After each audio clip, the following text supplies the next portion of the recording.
आर्यन शहर लौटते लौटते रात के 8 बज चुके थे। वापस आते टाइम उनका एक छोटा सा एक्सीडेंट हो गया। गौरिक ने सीट बेल्ट पहनी हुई थी तो कुछ खास हुआ नहीं। आर्यन इंजर्ड है। खुद जिंदगी कभी बोझ लगती है तो कभी चमत्कार। क्या हम ही इसके राइटर हैं या हैं सिर्फ एक किरदार? मैं हूँ राधिका, पहाड़ों के एक छोटे से शहर में रहने वाली एक लड़की। थोड़ी लेट लतीफ, थोड़ी जिद्दी। कुछ अच्छी आदतें भी होंगी तो वो आप बताना। लो, मिल गया आपको मेरी डायरी पढ़ने का बहाना। सिंथिया को बड़ी बेचैनी हो रही थी। आज कॉलेज के बाद हमने कॉल किया कि आर्यन कहाँ है। अटेंडेंट ने कॉल उठाकर बोला कि वो घर में ही रेस्ट कर रहे हैं। गौरिक ने उसका घर देखा था। अंदर नहीं गया था पर बाहर से बिल्डिंग पहचानता था। मैंने भी घर पे बोल दी थी कि दोस्त का एक्सीडेंट हुआ है और उसको देखकर ही घर लौटूंगी तो देर हो सकती है। ऑटो को सिंथिया ने अपनी घर की ओर मोड़ने को बोला। हम समझ नहीं पा रहे थे। वो भागकर अंदर गई और 5 मिनट में वापस आकर ऑटो में बैठ गई। ट्रेडिशनल कपड़े पहनने गई थी। इसका दिमाग अलग ही लेवल पे चल रहा था। घर के बाहर पहुंचे तो देखा कि घर नहीं, महल था। सुना तो था कि उसकी फैमिली पहाड़ की सबसे अमीर फैमिली में से एक है, पर इतना रईसी एक्सपेक्ट नहीं किए थे। गार्ड ने अंदर से परमिशन लेकर हमें अलाउ किया। गार्डन से अंदर जाते जाते हमने फूलों की इतनी वैरायटी देख ली थी मानो हम कोई बॉटैनिकल गार्डन में आ गए। घर में एंटर हुए तो डेकोरेशन और फर्नीचर देखकर मानो सांसें रुक गईं। आर्यन की फैमिली में सब डॉक्टर हैं। पापा, मम्मी, चाचा, चाची, कजिन्स और यहाँ तक कि दादाजी भी। पहाड़ के नीचे ही उनका अपना क्लिनिक है। बहुत भीड़ रहती है। शहर से लोग आते हैं ट्रीटमेंट करवाने। आर्यन के रूम में पहुंचे तो देखा वो सोते हुए मूवी देख रहा था। हमें देखकर उठने की कोशिश की पर हमने मना किया। बैंडेज देखे, हाल चाल पूछा और गप्पे लड़ाई। सिंथिया और उसकी मॉम की कॉल के ऊपर भी मजाक उड़ाया। गौरिक उसको उस मूवी का एनालिसिस करके समझाने लगा। शाम हो गया तो हम निकलने लगे। हमें हॉल में देखकर आर्यन के दादाजी ने स्नैक्स के लिए इनवाइट किया। उनका आदर करने के लिए हमने उन्हें डाइनिंग टेबल पर ज्वाइन किया। उन्होंने सबके फैमिली और हॉबीज के बारे में पूछा। सिंथिया से पूछा कि वो बड़ी होकर क्या बनना चाहती है। हमारे कान धन्य हो गए जब उसने बोला कि वो डॉक्टर बनना चाहती है। गौरिक की हंसी छूट गई और उसने खांसी का बहाना बनाकर कवर अप किया। दादाजी ने पानी ऑफर किया। हम जल्द ही निकल आए। लौटते वक्त ऑटो में उनकी रईसी की चर्चा हुई और सिंथिया की टांग खींचाई भी। घर पहुंची तो मम्मी ने पूछा कि वो कैसा है। मैंने बताया घाव ज्यादा गहरा नहीं है। बाबा और दादी का कॉल आया था। उनका दर्शन अच्छे से हो गया। गौबो गौरिक के घर की तरफ देखकर भौंक रहा था। मैं अपनी रूम में चली आई। डिनर अभी बाकी है। आप कमेंट सेक्शन में जरूर बताना आपका दिन आज कैसा गया। गुड नाइट आप सबको। आज सुबह सुबह उठ के सब शिरीष चाचा के घर की तरफ जा रहे थे। उनका घर हमारे मोहल्ले के आखिरी में है। उनके घर में एक बेटी हुई है। हमारे पहाड़ों में परंपरा होती है कि बेटी के जन्म पर पूरे मोहल्ले को और आसपास के रिश्तेदारों को बुलाकर एक दावत दी जाती है। दादी सुबह सुबह पहुंच के सीधा उस तरफ ही चली गई। मैंने और गौरिक ने भी आज कॉलेज से छुट्टी ले ली थी। शिरीष चाचा के घर चले गए। गौरिक मार्केट से सामान लाने में मदद करने लगा। मैं अंदर जाकर छोटी बेबी के साथ खेलने लगी। उसको आज इस दुनिया में 100 दिन हुए थे। प्यारी सी थी। सब बेबी के लिए गिफ्ट्स ला रहे थे। मैं उन सबको रखकर गिफ्ट्स देने वालों का नाम लिख रही थी। उन नामों में से मेरी खुद की दादी ने एक स्ट्रॉलर दिया था। मम्मी ने बेबी के लिए कपड़े दिए थे। परंपरा के हिसाब से घर की औरतें ही गिफ्ट देती हैं। वैसे तो मम्मी ने बोला था कि हमारे घर से ऑलरेडी 2 गिफ्ट्स जा रहे हैं तो मुझे कुछ देने की जरूरत नहीं। फिर भी मैं बेबी के लिए एक टेडी बेयर ले गई थी। गौरिक की मम्मी ने एक पेंडेंट भिजवाया था। पूजा शुरू हो गई और बेबी की मम्मी नए कपड़े पहन के पूजा में बैठी थी। बाहर हलवाई ने आवाज दिया कि सुबह के बैच के लोग खाने के लिए बैठ जाएं। सुबह सिर्फ आसपास के लोग ही आए थे। पूड़ी, पनीर की सब्जी और गरम गरम खीर था मेन्यू में। सब औरतें मिलकर गेम्स खेलने लगी। बहुत बातें भी हो रही थी। मैंने मम्मी से पूछा कि क्या मेरे जन्म के वक्त भी ऐसा फंक्शन हुआ था। फिर मोहल्ले की एक आंटी ने बताया कि मेरे समय पे दादाजी ने एक बहुत बड़ा फंक्शन अरेंज किया था। मार्केट और पहाड़ के बाहर से लोग आए थे। रात में मेलोडी फंक्शन भी हुआ था। दादी ने बोला कि तब हमारे पास बहुत पैसा हुआ करता था, तो वो सब शौक चलता था। गप्पे मारते मारते कब दोपहर खत्म हो गया पता नहीं चला। धीरे धीरे दूर के मेहमान पहुंचने लगे। उनमें से एक मनीषा भी थी। उसके पापा और शिरीष चाचा कॉलेज फ्रेंड्स हुआ करते थे। रात में बड़ी दावत थी। 14 तरह की तो सिर्फ मिठाइयाँ थीं। गौरिक ने एक कोना पकड़ लिया था। दिन भर उसने बहुत काम किया था। एक प्लेट में सिर्फ पकौड़े लेकर शुरू हो गया। मैंने भी पेट भर के खाया। मोहल्ले की दावत की बात ही कुछ और होती है। घर लौटते वक्त शिरीष चाचा ने खाना पार्सल भी करवा दिया। दावत के बाद बचा हुआ खाना मोहल्ले के घरों में बांट दिए जाते हैं और ये खाना अगले दिन भी लोग बड़े चाव से खाते हैं। खैर, बहुत थकावट महसूस हो रही थी। गोबो आज दिन भर घर में अकेला था। बीच बीच में गौरिक ने आके उसको खाना दे दिया था, पर फिर भी अकेला महसूस किया होगा। थोड़ा उसके साथ खेल लिया और अब सोने जा रही हूँ। Good night. संडे में देर से ही उठती हूँ। आज तो पिछले दिन वाला दावत का खाना ही गरम करके खाए। बाबा को कोई इम्पोर्टेंट कॉल आ गया तो उनको जाना पड़ा। ऐसे ही बातों बातों में दादी बोली कि मुझे भी थोड़ी थोड़ी कुकिंग सीख लेनी चाहिए। तो मैंने सोचा शाम के खाने के लिए मम्मी को किचन में हेल्प करूंगी। कॉलेज की टेंशन भी थोड़ी कम हो जाएगी। ये बात मम्मी को बोली तो वो पहले थोड़ी सरप्राइज हुई, फिर बोली, अच्छा ठीक है, आजा दोनों मिलके आलू पराठा बनाते हैं। सबसे पहले तो मम्मी ने मुझे बताया कि आलू पराठा बनाने के लिए सबसे इम्पोर्टेंट होता है उबले हुए आलू, परफेक्टली सॉफ्ट पर ना ज़्यादा गीले ना ज़्यादा ड्राई। मम्मी कहती हैं आलू अगर सही होंगे तो पराठे भी स्वादिष्ट बनेंगे। फिर मैंने आलू को अच्छे से मैश किया। उसमें मम्मी ने डाला थोड़ा हरा धनिया, हरी मिर्च, थोड़ा जीरा पाउडर, नमक स्वाद अनुसार और थोड़ा अमचूर पाउडर। मम्मी कहती है कि अमचूर से एक टैंगी ट्विस्ट आता है जो आलू को बोरिंग नहीं बनने देता। धीरे धीरे मैं आटा भी बना रही थी। मम्मी ने बताया आटा ज्यादा टाइट नहीं होना चाहिए वरना पराठे कड़क बनेंगे, बस थोड़ा सॉफ्ट होना चाहिए, परफेक्ट टेक्सचर। फिर मम्मी ने मुझे सिखाया कि कैसे स्टफिंग को डो के अंदर केयरफुली डाल के उसे गोल और पतला बेलना है। ये सब थोड़ा ट्रिकी था, पर मम्मी ने कहा प्रैक्टिस से ही परफेक्शन आती है। पेशेंस रखा तो मेरी पराठे भी बन गई। तवा गरम किया, थोड़ा घी डाला और एक एक पराठा सेका। मम्मी कहती हैं कि घी से पराठा क्रिस्पी भी होता है और उसका टेस्ट भी बढ़ जाता है। पराठे के साथ साथ हमने दही पुदीने की चटनी भी बनाया। गोबो भी हमारे साथ किचन में था। मैंने उसको एक उबला हुआ अंडा दिया, वरना वो पराठे चुरा लेता। बाबा वापस आ चुके थे। फिर सब साथ में पराठे खाए। बाबा और दादी ने मेरी तारीफ भी की। आज का दिन सिंपल था, लेकिन मम्मी के साथ टाइम बिताकर बहुत अच्छा लगा। चलो आज का दिन जैसे तैसे कट गया। अब ब्रश करके सो जाती हूँ। कल फिर मिलेंगे। तब तक के लिए गुड नाइट। आज सुबह उठने के बाद जब हम योगा कर रहे थे तो बाबा ने नोटिस किया कि गोबो कुछ ज्यादा ही खुजा रहा है। ये टिक्स का सीजन है, उसको नहलाना पड़ेगा। बारिश के सीजन में थोड़ा कम नहलाते हैं क्योंकि ये सुखाते समय नखरे दिखाता है, भाग जाता है। ज्यादा समय गीला रहने से जुकाम भी हो जाता है। लेकिन अब तो टिक्स हो चुके हैं, कोई चारा ही नहीं है। बाबा ने बड़े वाले टब में पानी भरना शुरू किया। मम्मी गोबो को लिटा के हल्दी मालिश करने लगी। सुबह सुबह थोड़ी धूप थी तो बाहर आंगन में ही ये कार्यक्रम चल रहा था। दादी नीम के पत्ते को पीस रही थी। उसके साथ मैंने डॉग शैम्पू मिक्स किया और एक एंटी टिक्स लिक्विड भी मिलता है, उसी के कुछ ड्रॉप्स मिलाकर मिक्सचर रेडी किया। तब तक गोबो टब के अंदर कूद चुका था। बाबा पाइप से उसे और गीला कर रहे थे। पानी हल्दी के रंग के कारण पीला हो चुका था। फिर मैंने गोबो को अपने पास घसीटा और तैयार किया हुआ मिक्सचर लगाने लगी। मम्मी जब मालिश कर रही थी बड़े आराम से दिखा रहा था, लेकिन मैं जब लगाने लगी तो ये नखरे दिखाने लगा। कभी भाग जाता तो कभी मुझे काटने की एक्टिंग करता। जैसे तैसे नहाना खत्म ही हुआ था कि बारिश शुरू हो गई। इसको अंदर ले जाना पड़ा। कोई और चारा नहीं मिला तो मैं अपनी हेयर ड्रायर से इसको गर्म हवा देने लगी। ये उसके साथ खेलने लगा। जैसे तैसे टॉवल से सुखाया और आखिर में एंटीटिक्स पाउडर भी लगाया। महकने लगा एकदम से।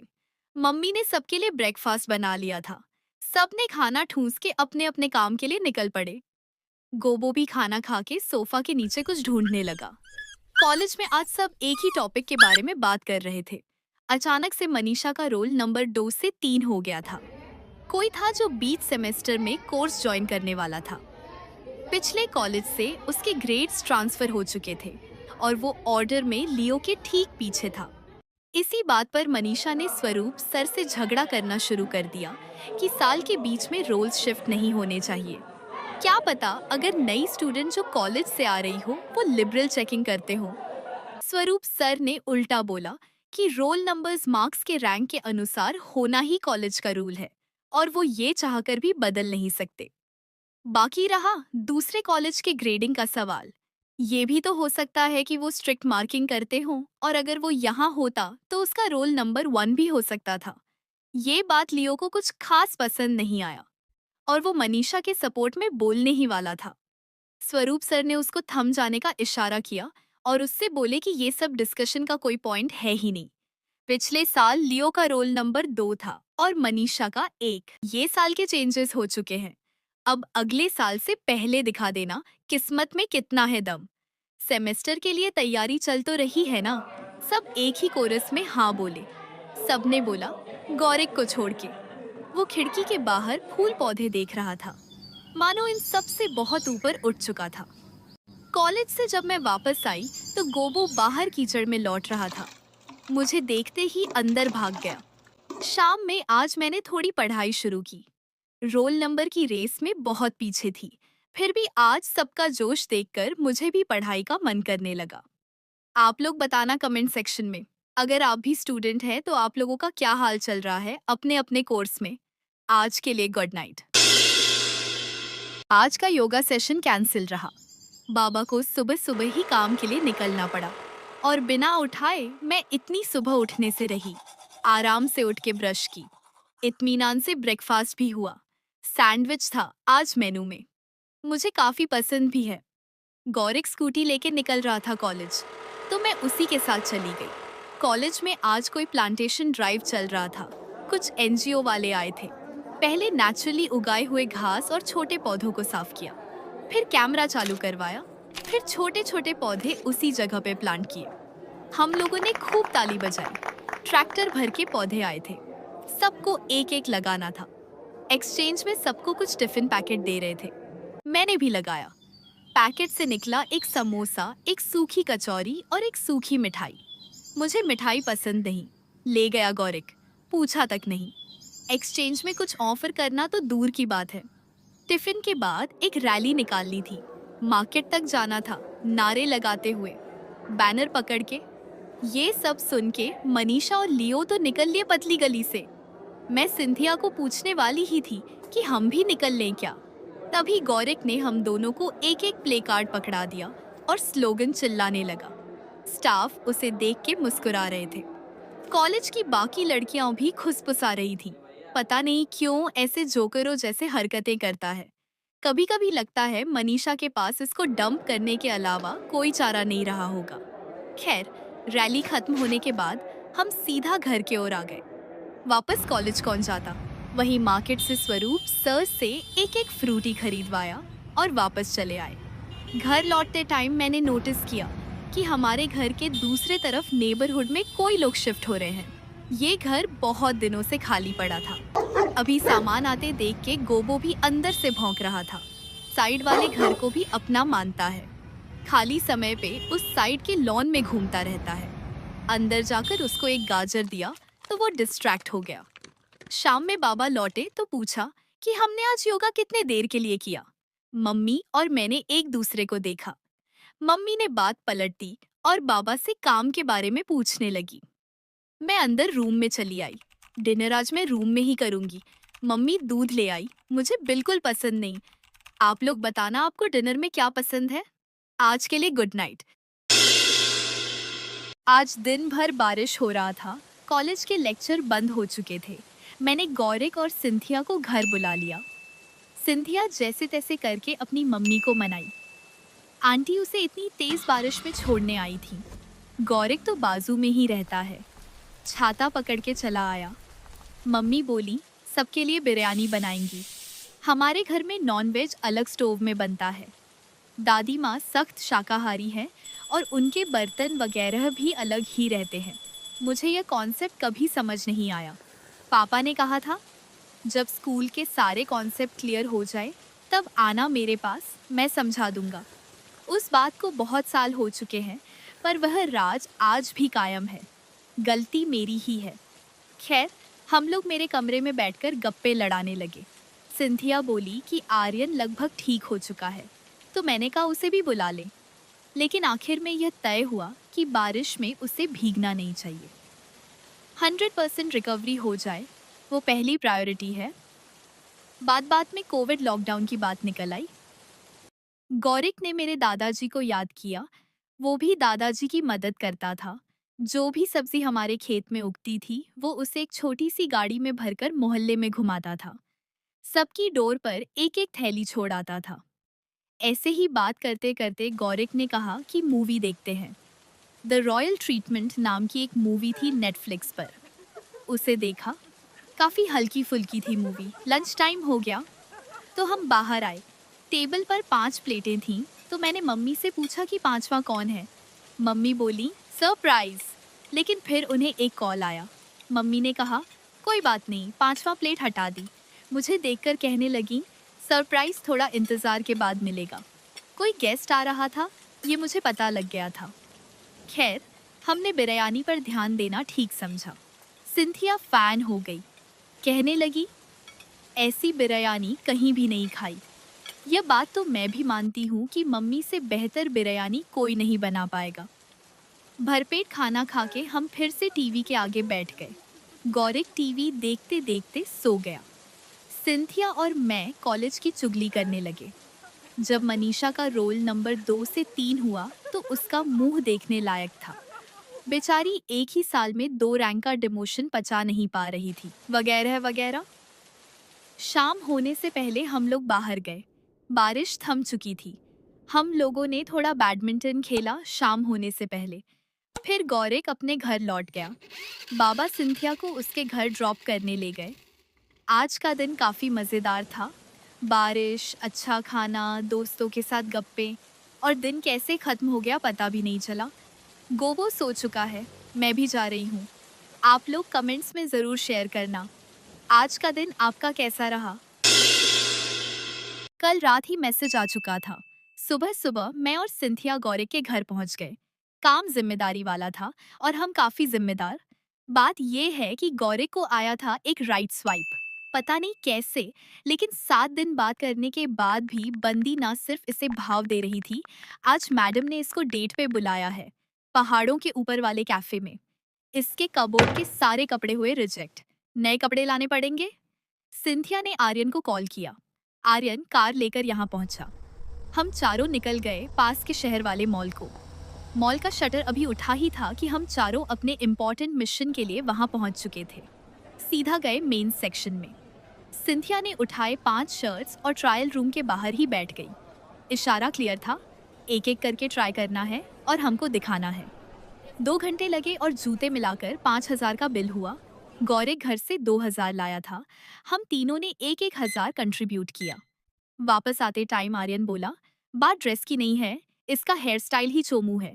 सिंथिया ने आर्यन को आंखों से इशारा किया। हम जाकर रुके एक मेंस पार्लर में।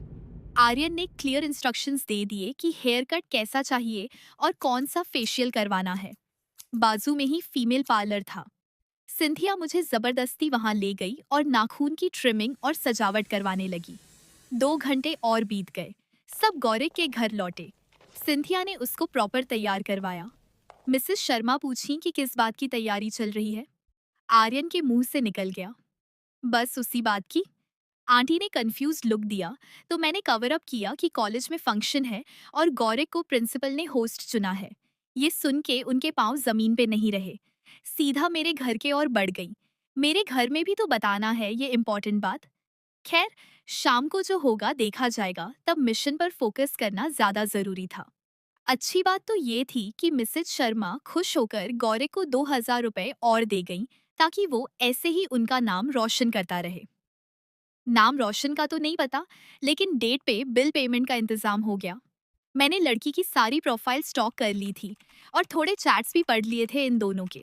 चीप हरकत नहीं था ये, रिसर्च करके उसी का हेल्प करने वाला था। फिक्स टाइम को अभी भी 1 घंटे से ऊपर बाकी था, फिर भी हम निकल गए। जाते वक्त मैंने उसे फुल बातें शाते करने की ट्रेनिंग दी। फिर भी लड़की ना पटे तो फिर उसे अच्छे से ज्योतिष को दिखाना पड़ेगा। खैर, हम पॉजिटिव माइंडसेट के साथ पहुंचे। ऊपर वाला कैफे हमारा पहचान वाला था और ऊपर से वो टाइम पे खाली ही रहता है वो कैफे। आर्यन ने मालिक से बात करवा के गौरिक को बेस्ट सीट दिलवा दी। बाकी हालात कंट्रोल में रहे, इसलिए मैंने वेट्रेस की ड्रेस डाल दी। गौरिक जिस साइड की कुर्सी पर बैठा था उसी के सीधे में एक कॉर्नर पर आर्यन और सिंथिया ने भी एक टेबल पकड़ ली। कुछ गलत नहीं जाने दे सकते थे हम, पर बारिश को कैसे रोकते। इतनी जोर से बारिश होने लगी कि हमें लगा वो आएगी ही नहीं। वो आई, ऑटो से उतरने वाली थी, तभी गौरिक उसे रिसीव करने बाहर चला गया बारिश में। ओके, मुझे प्रॉब्लम नहीं है इस जेंटलमैन बिहेवियर से, लेकिन अगर आपका मुंह चोमू है और आप बड़ी मुश्किल से अच्छे दिख रहे हो, बाहर बारिश में जाकर सारे हेयर स्टाइल का कबाड़ा करने की कोई ज़रूरत नहीं थी। अंदर आए तो मैं तो वेट्रेस के भेस में थी। उन्हें पहले एक सूखा टॉवेल दिया ताकि वो खुद को पोंछ सके। चोमू गौरिक को मैंने इशारा किया कि वो अपनी हुडी पहन ले। जब मैंने उन्हें उनके टेबल तक लिया तो वो लड़की गलत साइड वाली कुर्सी पर बैठ गई। अब आर्यन को वो लड़की फेस कर रही थी और गौरिक पीठ कर रहा था। हमें गौरिक की किस्मत पर पूरा भरोसा था, इसीलिए हमारे पास प्लान बी था। मैंने अपना फ़ोन ऑन करके गौरिक को पकड़ा दिया। गौरिक के ईयरबड्स कनेक्टेड थे मेरे फ़ोन से। बारिश में भीगने के कारण हुडी डाल रखा था तो ईयरपीस दिख भी नहीं रहे थे, वरना बहुत बड़ा टर्न ऑफ होता है फर्स्ट डेट में डिस्ट्रैक्शंस। एनीवे, कॉल पे आर्यन और सिंथिया पूरी बातचीत ट्रैक कर रहे थे। वैसे तो गौरिक खुद संभाल ले रहा था, पर जब लड़की ने बातों बातों में गुलजार साहब का नाम लिया तो आर्यन तुरंत ही गूगल से 4 लाइनें गुलजार साहब की कॉन्टेक्स्ट में फिट करवा के बोला। उधर गौरिक ने वही 4 लाइनें दोहराया तो लड़की की आंखें चमकने लगी। यही छोटी छोटी चीज़ों से बातें बनती और बिगड़ती हैं। बाकी चीज़ों के लिए मैं खुद थी। जो भी ऑर्डर ज़्यादा महंगे थे वो ऑब्वियसली कैफ़े में अवेलेबल नहीं था। मुझे आइडियाज़ था कि गौरिक के पास 2000 ही है और उतने के अंदर ही टोटल बिल आएगा। ये मैंने मन ही मन ठान लिया था। तभी कैफ़े में एंटर करते हैं लियो और मनीषा। उनकी पहली नज़र मुझ पे पड़ती है। पार्ट टाइम जॉब बोल के तंज मारने की कोशिश कर तो रही थी, पर मैंने इग्नोर करने की एक्टिंग कर ली। लेकिन मनीषा पधारी है तो कुछ तुड़वाए बिना जा कैसे सकती है। वो जाकर गौरिक के पास वाले टेबल पे बैठ गई और कुछ तो बात करने लगी। फ़ोन कॉल से सब कुछ सुन रही सिंथिया ने मुझे इशारा किया कि वो सारा गेम बिगाड़ रही है। फिर मैं उनके टेबल तक कॉफ़ी ले गई, लेकिन पता नहीं कैसे मेरे हाथ से कॉफ़ी का कप गिरा तो सीधा मनीषा के ड्रेस पे। सीन क्रिएट करना चाह रही थी, लेकिन आर्यन ने पीछे से मैनेजमेंट को कप्स टूटने के पैसे देके संभाल लिया। जब कोई बाहर नहीं आया तो वो गुस्सा खा के चली गई। जाते जाते मैंने लियो को विजिट अगेन का कार्ड पकड़ाया और बोली कि वो मनीषा को मेरा सॉरी बोल दे। बला टली। वैसे माहौल खराब तो हो ही गया था, तो वो लड़की भी 10 मिनट रुकने के बाद जाने को तैयार हो गई। स्प्लिट करने के लिए बोल रही थी, पर हमारा जेंटलमैन गौरिक ने मुझे 2000 रुपए पकड़ा के बोला, कीप द चेंज। पता नहीं क्यों दूसरा कॉफ़ी कप गिराने का मन कर रहा था, पर मैंने कंट्रोल किया। काम खत्म हुआ तो हम सब ने मिलके वहाँ स्नैक्स खाए। शाम होने से पहले आर्यन को सबको घर छोड़ना था। मैं घर लौटी तो देखा गोबो दादी के गोद में सिर रख के सो रहा है। मैंने पूछा, क्या हुआ इसको? तो मम्मी बोली, वो रो रहा था, शायद उसको बचपन याद आ गया। मम्मी मुझसे पूछी, तू सुबह से बाहर है, मिली नहीं अब तक? मैं कुछ समझ नहीं पा रही थी। मैंने पूछा, कौन? तो वो बोलने लगी, सरप्राइज़ ख़राब नहीं करना। खैर छोड़। मैं रूम में वापस आ गई। बहुत नींद आ रही है, पूरा शरीर भी टूट सा रहा है। सबको गुड नाइट। आज सुबह जब मैं उठी ऑलरेडी घर में काफ़ी चहल पहल थी। आज मामा मामी घर पे आए हुए थे, इसीलिए मुझे किसी ने सुबह योगा के लिए नहीं उठाया। मैं बाहर आके पाँव छुई, ब्रेकफास्ट करके निकल ली। वैसे तो कॉलेज के लिए बहुत टाइम बाकी था, पर मुझे मामी कुछ खास पसंद नहीं। मैंने कॉल करके सिंथिया को भी जल्दी बुला लिया। कॉलेज के बाहर वाले गार्डन में बैठे थे हम। हमने देखा लियो भी आज जल्दी आ चुका है। आई कांटेक्ट हो गया तो फॉर्मेलिटी के लिए हमने स्माइल कर दिया। लेक्चर शुरू होने से पहले हम दोनों ने अपनी सीट ले ली। गौरिक आज एब्सेंट था। हमने नोटिस नहीं किया था, लेकिन हमारे बेंच के पीछे ही एक पहचान वाले चेहरे ने सीट ले लिया था। वो तो प्रोफेसर ने जब पूछा कि तुम हो रैंक 2 और नए एडमिशन, हम पीछे घूमे। मैं देखती ही रह गई। आकृष मेरे बचपन का दोस्त था। 7 साल पहले तक हमारे बाजू वाले घर में रहता था। एक एक्सीडेंट में उसके पेरेंट्स गुजर गए, फिर वो अपनी बहन के पास शिफ्ट हो गया था। अब पता चला साइड वाले घर में कौन शिफ्ट हो रहा था और कौन था मम्मी का सरप्राइजर। ऑफ कोर्स पहले ही दिन से लियो रूडली बिहेव करने लगा, लेकिन आकृष की आदत है, वो इग्नोर कर लेता है वो सब। घर लौटते वक्त मैंने सिंथिया को आकृष से इंट्रोड्यूस करवाया। उसने बोला कि उसका अब खुद का स्टार्टअप है, तो वो अकेले शिफ्ट हो गया यहाँ। वो घर भी आ चुका है जब मैं बाहर थी। गोबो, दादी और मम्मी से मिल चुका है। उस दिन बिरयानी खाने आने वाला था, पर वो काम के सिलसिले में शहर गया हुआ था और लौटते टाइम बारिश में गाड़ी खराब हो गई। हम पुरानी बात याद करते करते कब घर पहुंच गए पता नहीं चला। सिंथिया भी चलते चलते हमारे घर आ गई थी। बोली, मुझे गॉसिप से लेफ्ट आउट फील हो रहा था। हम जोर से हंसने लगे। हमारी हंसी सुन के गौरिक बाहर आ गया। आके आकृष को कैजुअली हेलो बोला। मुझे पता लग गया कि ये पहले ही मिल चुके हैं। मैं ही आखिरी थी। सिंथिया ने पॉइंट आउट किया कि आकृष को देखकर लियो और मनीषा की शक्ल उतर गई थी। ऐसे गप्पे मारते मारते घर के सामने ही शाम हो गई। बाबा के आने का टाइम हो चुका था। मैं बाय बोल के अंदर आ गई। खिड़की से देखी कि गौरिक सिंथिया को घर छोड़ने जा रहा है। घर में मामा मामी आते ही मुझे पास बिठाकर बातें करने लगे। बातें तो बहाना है, उन्हें बस अपनी बेटी की तारीफें सुनानी थी। मैं पेट दर्द का बहाना करके अंदर रूम में आ गई। बाबा आज लेट से आएंगे। घर लौटते ही जब मेरे पेट दर्द की बात सुनेंगे तो अंदर आएंगे हाल पूछने को। आप सबको गुड नाइट। मैं चली, मुझे सोने की एक्टिंग करनी है। मामा मामी अभी तक गए नहीं, तो आज की सुबह भी चुपचाप निकलनी पड़ी। मैं सुबह सुबह ही आकृष के घर आ गई। यहीं से हम कॉलेज के लिए निकले। आकृष अब हमारे ग्रुप में ही बैठता है। गौरिक और वो हमारे पीछे वाले बेंच में ही बैठते हैं। लेक्चर पे फोकस करना थोड़ा मुश्किल हो गया है। प्रोफेसर की बातों पे ये लोग कमेंट मारते रहते हैं। हम प्रोफेसर्स की बहुत रिस्पेक्ट करते हैं, लेकिन पता नहीं क्यों हंसी नहीं रुकती। लंच ब्रेक में हम कैफेटेरिया गए थे। वहाँ हंसी मजाक करते करते टाइम का पता ही नहीं चला। सेकेंड हाफ के लेक्चर हमसे छूट गए। हमें गप्प मारते हुए प्रोफेसर रॉय ने देख लिया। वो बड़े कूल हैं। उन्होंने हमें डांटा या हमारी कोई शिकायत नहीं की, बल्कि हमारे ग्रुप को ज्वाइन कर लिया। वो अपने कॉलेज के दिन बताने लगे। वो भी लेक्चर बंक करते थे। एक बार उन्हें उनके डीन ने पकड़ लिया था और उन्हें पब्लिकली सॉरी बोलने के लिए कहा था। सर थोड़े घमंडी इंसान थे तब, तो वो नहीं बोले। डीन गुस्से में आकर उन्हें सबके सामने ह्यूमिलिएट कर दिए कि उनका कोई फ्यूचर नहीं है। ये बात सर की ईगो पे लग गई। उन्होंने एक ही सेमेस्टर में ऐसा गेम पलटा कि डीन के सब्जेक्ट में उन्होंने टॉप कर लिया। कोई नॉर्मल टॉप नहीं, उनके कॉलेज का ऑल टाइम हाईएस्ट ग्रेड का रिकॉर्ड भी तोड़ा। जब डीन उन्हें पब्लिकली मेडल पहना रहे थे, तब उन्होंने अपनी पहली वाली गलती के लिए पब्लिकली माफी मांग ली। डीन ने उन्हें गले लगाया और सर ने डीन की बेटी को। मतलब आगे चलकर प्रोफेसर ने अपने ही डीन की बेटी से शादी कर ली। कुछ तो फ्यूचर देखा होगा उन्होंने सर में। ये सब कहानी सुन के बहुत कुछ सीखने को मिलता है। सर ने सॉरी तब नहीं बोला जब वो सबसे वल्नरेबल थे। उन्होंने अपनी गलती याद रखी और एक ऐसी मुकाम तक पहुंचे जहां पे अपने ईगो पर बने रहना बहुत इजी था। फिर उन्होंने सॉरी बोला। यही सब कैरेक्टर एनालिसिस करते करते हम कॉलेज कैंपस से निकल आए। बाहर आर्यन गाड़ी लेकर खड़ा था।